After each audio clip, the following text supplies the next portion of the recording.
క్లాస్లోని 10th class arithmetic profession సంబంధించి exercise 5.2లోని 12 problems ఏ విధంగా చేయాలని మనం నేర్చుకున్నాం. ఈ రోజు క్లాస్లోని మిగిలిన ప్రాబ్లమ్స్ ఏ విధంగా చేయాలో చూద్దాం. ఓకే, 13th ప్రాబ్లం చూద్దాం. How many 3 digit numbers are divisible by 7? అంటే 7తో డివిజిబుల్ అయ్యే 3 డిజిట్ నెంబర్స్ ఎన్ని ఉన్నాయనేది మనం ఇక్కడ ఫైండ్ అవుట్ చేయాలి. సో ఇక్కడ మనం చూస్తే 3 డిజిట్ నెంబర్స్ అనేది ఎక్కడి నుంచి మొదలవుతాయి? లీస్ట్ 3 డిజిట్ నెంబర్ అనేది 100 నుంచి మొదలవుతుంది 3 digit number. So largest 3 digit number ఎంత? 999. సో ఈ రెండాటి మధ్యలో అంటే 100కి 999కి మధ్యలో ఉన్న ఎన్ని నెంబర్స్ 7తో డివిజిబుల్ అవుతాయి అనేది మనం ఇక్కడ ఫైండ్ అవుట్ చేయాలి.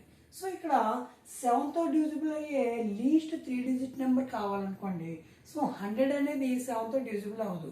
సో 100 తర్వాత ఏ నెంబరు 7తో డివిజిబుల్ అయితే కావాలంటే ముందు లీస్ట్ 3 డిజిట్ నెంబర్ని అంటే 100ని 7తో డివైడ్ చేద్దాం. సో 7 1 ఎంత? 7. సో ఇక్కడ 30 వచ్చింది. 7 4 28. ఇక్కడ 2 అనేది రిమైండర్ వచ్చింది. అంటే ఇక్కడ 100 7తో డివిజిబుల్ అవ్వదు, 2 రిమైండర్ వచ్చింది. కాబట్టి ఒకవేళ 100 - 2 చేసామనుకో 98 7తో డివిజిబుల్ అవుద్ది. కానీ మన ఇక్కడ 98 అనేది 100 కన్నా లోపు అంటే 100 కన్నా తక్కువ ఉన్న నెంబర్ అవుద్ది. మనకి 100 తర్వాత నెంబరు 7తో డివిజిబుల్ అయ్యే నెంబర్ కావాలి. కాబట్టి మనం ఇక్కడ ఏం చేయాలంటే ఈ 7కి 2కి డిఫరెన్స్ అంతా 5 కాబట్టి మనం 100కి 5 యాడ్ చేసాం అనుకోండి 105 అనేది least 3 digit number which is divisible by 7 అనమాట. సో 105 అనేది 7తో డివిజిబుల్ అయ్యే లీస్ట్ 3 డిజిట్ నెంబర్ వస్తుంది అనమాట. 105 అనేది least 3 digit number. So 3 digit numbers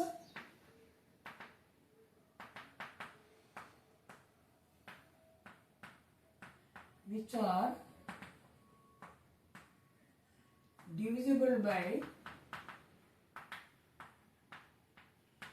7 are. So 7తో డివిజిబుల్ అయ్యే 3 డిజిట్ నెంబర్ 105 నుంచి మొదలవుద్ది. సో 105. సో 105 తర్వాత 105కి 7 యాడ్ చేసాం అనుకోండి 112 అనేది తర్వాత నెంబర్ అవుద్ది.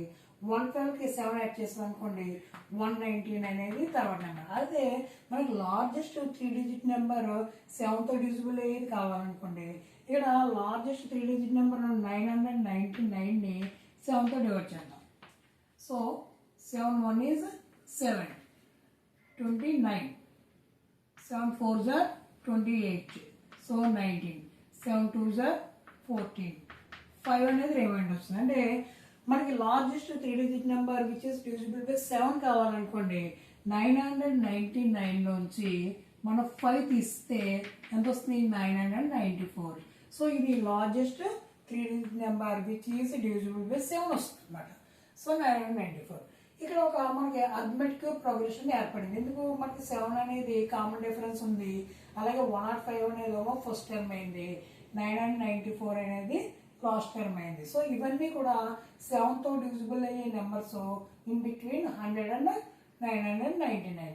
సో ఇవి ఎన్ని నెంబర్స్ ఉన్నాయనేది మనం ఫైండ్ అవుట్ చేయాలి. కాబట్టి మనకి ఇక్కడ లాస్ట్ నెంబర్ని ఎంత టర్మ్ అని అనుకుని మనం క్యాల్కులేషన్ చేస్తే మనకి n వాల్యూ వస్తుంది. సో n వాల్యూని బట్టి ఇవి ఎన్ని నెంబర్లు అనేది మనం చెప్పచ్చు అనమాట. సో దీంట్లోని ఫస్ట్ టర్మ్ ఏ ఎంత అవుద్ది? ఫస్ట్ టర్మ్ ఏ 105. సో కామన్ డిఫరెన్స్ డి ఎంత? 7. So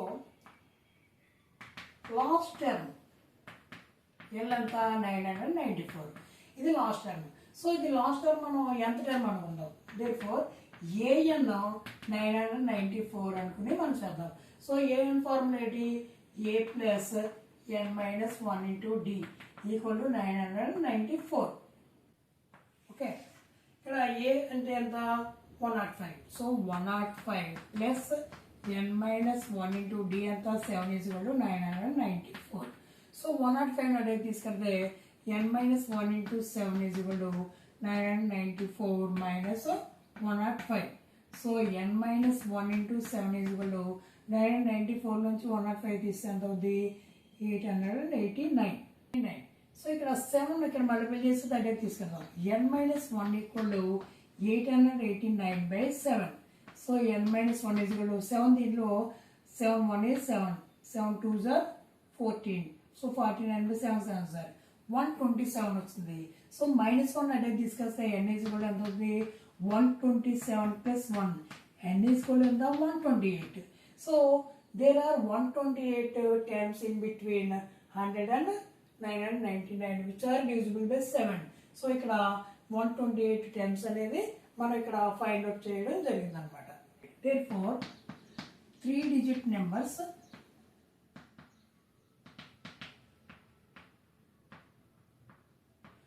which are divisible by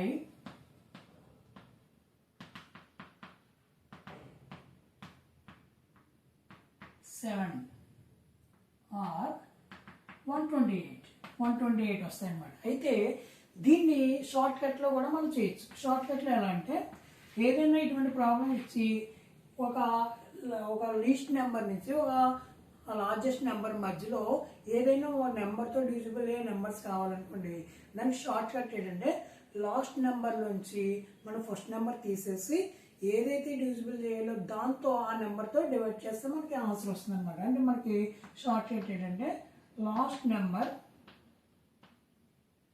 minus first number by ఇక్కడ 7తో డివిజిబుల్ అయ్యేది కావాలి కాబట్టి బై 7 కదా. లాస్ట్ నెంబర్ ఎంత? 999 మైనస్ ఫస్ట్ నెంబర్ 100 బై 7 ఎంత? 899/7. సో దీనికి డివైడ్ చేస్తే మనకి 28.4 వస్తుంది. సో 128.4 కాబట్టి మనకి ఎన్ని నెంబర్స్ వస్తాయి? 128 అనేది మనకి ఇక్కడ ఆన్సర్ వస్తుంది అన్నమాట. ఈ విధంగా కూడా షార్ట్ కట్లో మనం చేయొచ్చు. ఓకే,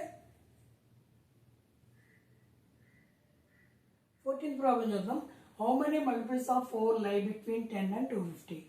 సో 10కి 250కి మధ్యలో 4 యొక్క మల్టిపుల్స్ ఏది అనేది మనం ఫైండ్ అవుట్ చేయాలి. సో ఇంతకుముందు చేసిన ప్రాబ్లం లాగా ఇది కూడా చేయొచ్చు అనమాట. సో ఇక్కడ 4 మల్టిపుల్స్ అంటే 4th టేబుల్ అంటే ఏంటి? So which are also divisible by 4. So 4తో డివిజిబుల్ అయ్యే నెంబర్స్ 10కి 250కి ఏ అయితే ఉన్నాయో మనం ఫైండ్ అవుట్ చేయాలి. ఓకే, 4 మల్టిపుల్స్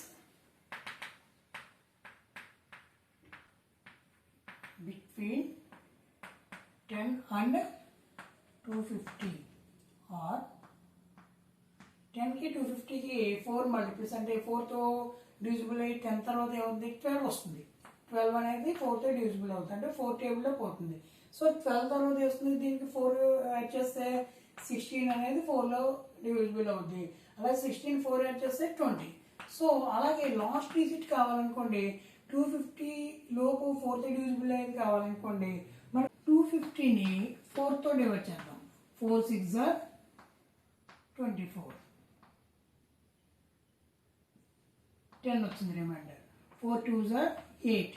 ఇక్కడ 2 అనేది రిమైండర్ వచ్చింది అంటే 250 అనేది 4లో డివిజిబుల్ అవ్వదు అంటే 2 రిమైండర్ వచ్చింది కాబట్టి 250లోంచి 2 తీసేస్తే 248 అనేది 4తో డివిజిబుల్ అవుతుంది అంటే 4 మల్టిపుల్ అవుతుంది అనమాట. సో 248 అనేది లాస్ట్ నెంబర్ అవుద్ది. సో ఇందాకలాగా ఇవి ఎన్ని నెంబర్లు కావాలనుకోండి లాస్ట్ నెంబర్ 248ని మనం ఎంత టర్మ్ అనుకుని మనం n వాల్యూ ఫైండ్ అవుట్ చేయొచ్చు. దీంట్లోనే first term, so first term a equal ఎంత? 12. సో కామన్ డిఫరెన్స్ d ఎంత? కామన్ డిఫరెన్స్ అంతా 4 కాబట్టి 4. సో లెట్ nth టర్మ్ an-ని మనం 248 అనుకున్నాం అనుకోండి. nth term formula a plus n-1 into d ఎంత? 248. సో ఇక్కడ a ఎంత? 12 ప్లస్ n-1 d ఎంత? 4 ఈక్వల్ ఎంత? 248. So n-1 into 4 equal to 248. 12 అనేది తీసుకెళ్తే -12. So n-1 into 4 equal to 248 నుంచి 12 తీస్తే ఎంత? 236 వస్తుంది. So then n-1 equal to 236. ఈ 4 మల్టిపుల్ చేస్తే అటే తీసుకెళ్తే బై 4 అవుతుంది. So n minus 1 is equal to 4 దీంట్లో ఎన్ని టైమ్స్ ఉంది 4 5s are 20. So 4 9s are 36, 59 అయింది.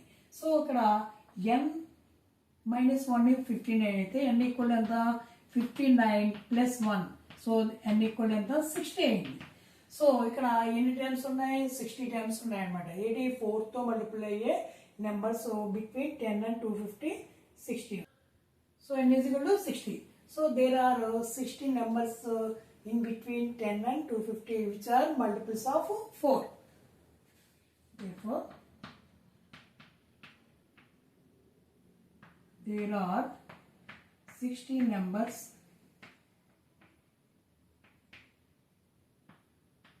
between 10 and 250 which are multiples of 4. So 4 యొక్క మల్టిపుల్స్ 10కి 250కి మధ్యలో 60 ఉన్నాయన్నమాట. ఇందాక మనం చెప్పినట్టు షార్ట్ కట్ చూస్తే last number minus first number. Last number ఎంత 250 మైనస్ ఫస్ట్ నెంబర్ ఎంత 10. లాస్ట్ నెంబర్ నుంచి ఫస్ట్ నెంబర్ తీసి మనం దేంతో డివిజిబుల్ అవ్వాలి 4 కాబట్టి 4తో డివైడ్ చేద్దాం. 240/4 60. సో ఈ విధంగా కూడా షార్ట్ కట్లో మనం చేస్తాం అన్నమాట. ఓకే, ప్రాబ్లం చూద్దాం. For what value of n are the nth term of 2 APs equal. So ఇక్కడ ఈ ప్రాబ్లం 2 అర్థమెటిక్ ప్రొఫెషన్స్ ఇవ్వడం జరిగింది. ఈ 2 అర్థమెటిక్ ప్రొఫెషన్స్ లో ఏ టర్మ్ 2 అర్థమెటిక్ ప్రొఫెషన్స్ లో ఈక్వల్ వాల్యూ వస్తుంది అనేది మనం ఫైండ్ అవుట్ చేయాలి. సో ఇప్పుడు మనం ఏం చేయాలంటే ఒక దాంట్లో ఒక ఎంత టర్మ్ని అలాగే రెండో ప్రొఫెషన్ని ఎంత టర్మ్ని తీసుకుని ఆ 2 ఎంత టర్మ్స్ని ఈక్వల్ చేసుకుంటే మనకి n వాల్యూ ఏదైతే వస్తుందో ఆ ఎంత టర్మ్ అనేది 2 ప్రొఫెషన్స్ కూడా ఈక్వల్ వాల్యూ వస్తుందని మనం ఫైండ్ అవుట్ చేయొచ్చు అన్నమాట. సో ఇక్కడ గివెన్ ప్రోగ్రెషన్ మనం చూద్దాం. 3 63 65 67 అండ్ సో ఆన్. అలాగే and 3 10 17 and so on 2 provisions ఉన్నాయి. ఈ రెండాటికి ఎంత టర్మ్ ఈక్వల్ చేద్దాం. ఫస్ట్ దీన్ని చూద్దాం. దీంట్లోని ఫస్ట్ టర్మ్ చూద్దాం. ఫస్ట్ టర్మ్ ఏ ఎంత 63. అలాగే కామన్ డిఫరెన్స్ డి ఎంత ఉంది. కామన్ డిఫరెన్స్ అంటే a2 మైనస్ a1 ఎంత 65 మైనస్ 63 2 అనేది వచ్చింది. సో దీంట్లో ఎంత టర్మ్ అంటే an చూద్దాం. సో an ఎంత అవుతుంది a plus n minus 1 into d. So అదే విధంగా దీంట్లోని ఫస్ట్ టర్మ్ a ఎంత 3. సో కామన్ డిఫరెన్స్ డి ఎంత 10 మైనస్ 3 ఎంత వచ్చింది 7 వస్తుంది. సో దీంట్లోనే ఎంత టర్మ్ ఏ అని చూద్దాం. A plus n minus 1 into d. So దీంట్లో ఎంత టర్మ్ ఎంత అవుతుంది. ఇక్కడ ఏ 63 కాబట్టి 63 మన n వాల్యూ ఫైండ్ అవుట్ చేయాలి. n minus 1 into 2. సో దీన్ని సింప్లిఫై చేస్తే 63 ప్లస్ 2n మైనస్ 2 వస్తుంది. సో 63 మైనస్ 2 ఎంత 61 కాబట్టి 61 ప్లస్ 2n వచ్చింది. సో ఇక్కడ ఎంత టర్మ్ చూద్దాం. ఇక్కడ ఎంత టర్మ్ an1 అనుకుందాం. ఇక్కడ ఎంత టర్మ్ an2 అనుకుందాం. సో ఇక్కడ ఏ ఎంత 3 plus n minus 1 into 7. So 3 plus 7n minus 7.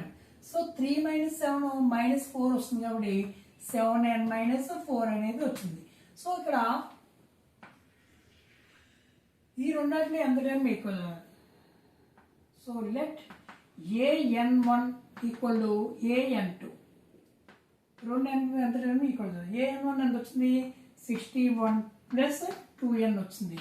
So an2 ఎంత వచ్చింది 7n మైనస్ 4. సో మైనస్ 4 ఇటెక్ తీసుకెళ్ళి 2n అటెక్ తీసుకెళ్దాం. 61 plus 4 equal to 7n. 2n అటెక్ తీసుకెళ్ళి minus 2n. So 65 is equal to 5n అయింది. కాబట్టి 5n అటు ఇటు చేంజ్ చేస్తే 5n ఈక్వల్ టు ఎంత 65. Then n equal to 65/5. So 13 వచ్చింది. సో n వాల్యూ ఎంత వచ్చింది 13. అంటే 13th టర్మ్ అనేది ఈ రెండు ప్రొగ్రెషన్స్ లోనే ఈక్వల్ వాల్యూ వస్తుంది అనమాట. 13th term of 2 APs are equal. Okay, so 16 problem చూద్దాం. Determine the AP whose third term is 16 and the seventh term exceeds the fifth term by 12. So ఇక్కడ థర్డ్ టర్మ్ అనేది 16 ఇచ్చారు. అలాగే ఇంకో ఈక్వేషన్ ఏమి ఇచ్చారంటే సెవెంత్ టర్మ్ అనేది fifth term కన్నా 12 ఎక్కువ ఇచ్చారు. సో దీన్ని బట్టి మనం first term common difference find out చేసి ఆ ఏపీని మనం ఫామ్ చేయాలన్నమాట.